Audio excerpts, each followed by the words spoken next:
Isang matagumpay na drug buy-bust operation ang ikinasa ng mga kapulisan kung saan naaresto ang isang high-value individual sa Barangay Dawis, New Lucena, Iloilo. Nito lamang ika-23 ng Nobyembre taong kasalukuyan.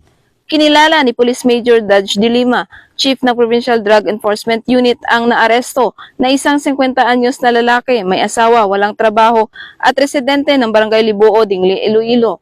Ayon kay Police Major de Lima, nabilhan ang naresto ng isang plastic na naglalaman ng pinaniniwalaang shabu gamit ang 6,000 na buy-bust money kung saan nadiskubre pa sa kanyang pag-iingat ang isang knot-tied at isang heat-sealed plastic na naglalaman ng pinaniniwalaang shabu na tumitimbang ng humigit kumulang 89 na gramo na may standard drug price na tinatayang 605,200 pesos. Napag-alaman na ang suspect ay nagbebenta ng iligal na droga sa 2nd at 3rd District ng probinsya ng Iloilo at isang tukhang surrendery na nakulong noong 2012 ngunit nakalabas sa pamamagitan ng plea bargaining agreement. Ang naarestong individual ay pansamantalang nasa kustodiya ng kapulisan para sa kukulang dokumentasyon at naharap sa kasong paglabag ng RA 9165 o ang Comprehensive Dangerous Drugs Act of 2002. Patuloy ang mga kapulisan sa Iloilo sa kanilang kampanya laban sa iligal na droga upang masigurong ligtas ang mga komunidad mula sa mga banta ng ganitong uri ng krimen.